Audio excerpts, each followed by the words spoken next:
Do you want to be a failure or a success? Well, you know, it's hard to be a success. You have to adopt a lot of responsibility, and so you might be willing to take your chances as a failure, but I'm not going to make the presumption that that's going to put you in a situation other than one where you experience a lot of frustration, anger, disappointment, depression, pain, and anxiety at the bottom of the heap. And so generally that's not what people are aiming for, although under certain circumstances, if people don't like responsibility and are willing to take their chances, they might take the irresponsibility and its apparent freedoms over the necessity of thinking things through the medium and long run. Anyways, we stopped here. I suggested to you that one of the primary narrative representations was the known or culture or order. I think those, or the explored territory or the dominance hierarchy. I think those things are basically interchangeable from a representational perspective. And you know, in the movie The Lion King, that's represented by Pride Rock, which is this central place of orientation, founded on rock, which is the sort of thing that people embed their memories in. That's why we make sculptures and gravestones and that sort of things. Rock stands for permanent, and to have rock under your feet is to be on a solid foundation, and that's a pyramid in some sense in that movie, and the pyramid is topped by, you know, the king and queen and their offspring. So that's the divine couple. That's one way of thinking about it. And Simba, of course, is the newborn hero. And you know, you understand that, even though it's lions and drawings of lions at that, and animals are acting it out, it's completely irrelevant to you that those characters happen to be animated and that what you're watching is a fiction. So, and I would say to you, with regards to fiction, you know, you might say, well, is fiction true or not? And the answer to that is yes and no. It's not true in that the events portrayed in fiction occurred in the world. They didn't.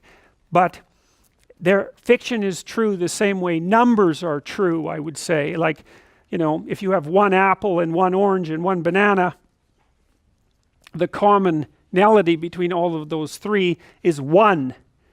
And you might say, well, is one as real as one fruit? Is the abstraction one as real as one fruit? And I would say it depends on what you mean by real, but representing things mathematically and abstractly gives you incredible power, and you could make the case that the abstraction is actually more real than the phenomena that it represents. And certainly mathematicians would make that case. They would say that mathematics is in some sense more real than the phenomenal world. And you know, you don't have to believe that. Mostly it's a matter of choice in some sense, but you can't deny the fact that an abstraction has enough reality so that if you're proficient in using it, you can change the world in insanely powerful ways. You know, I mean, all the computational equipment you people are using are dependent on the abstractions 1 and 0, essentially. And I mean, look at what emerges from that. The dominance hierarchy is part of nature, and because it's so ancient, you have to consider it as part of the mechanism that has played the role of selection in the process of natural selection. And so roughly what seems to happen is that there is a plethora of dominance hierarchies, especially in complex human communities, and many of them are masculine in structure, in that they're dominance hierarchies that primarily men compete in, or that has been the historical norm, and that some men rise to the top based on whatever the dominance hierarchy is based on, and they make their preferential mates. And it's a good strategy for women to engage in, because and many sorts of female animals do precisely this, is they let the males battle it out and then pick from the top. Or often the dominant males, there's no choice on the part of the females, it's the dominant males just chasing away the subordinate males. But with humans, it's usually the case that the females have the opportunity to do at least some choosing. And so we have, if you think about that, what that implies is that we have evolved to climb up dominance hierarchies. And then I would say it's not exactly that even, because there are many different dominance hierarchies, and so the skills that you might use to climb up one might not be necessarily the same skills that you would use to climb up another.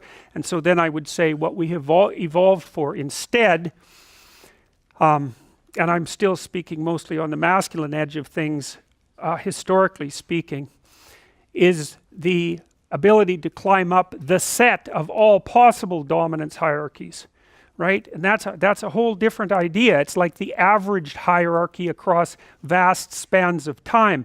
And I think it's for that reason that we, among others, that we evolved general intelligence, because general intelligence is a general problem-solving mechanism, and it seems to be situation independent, so to speak. And of course, there's been an arms race for the development of intelligence between men and women, because each gender has to keep up with the other, and women have their own dominance hierarchies. There's certainly no doubt about that.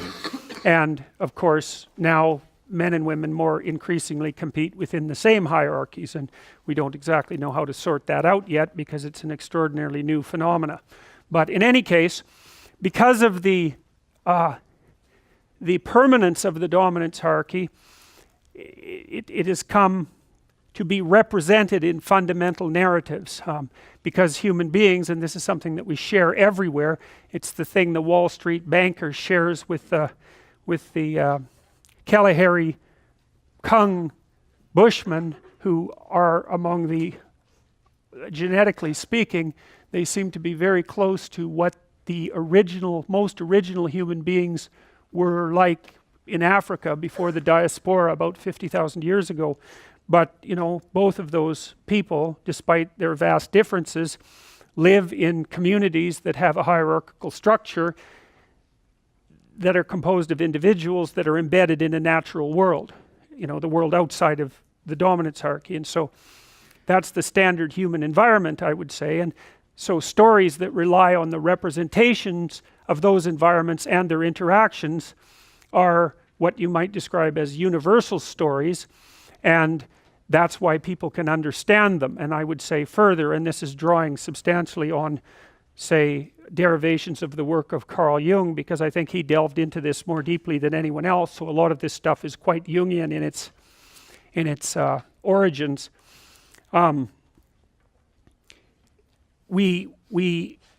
The commonality between human beings, so you know, you have to have commonalities in order to communicate, right? Axiomatic commonalities, because otherwise you have to explain everything.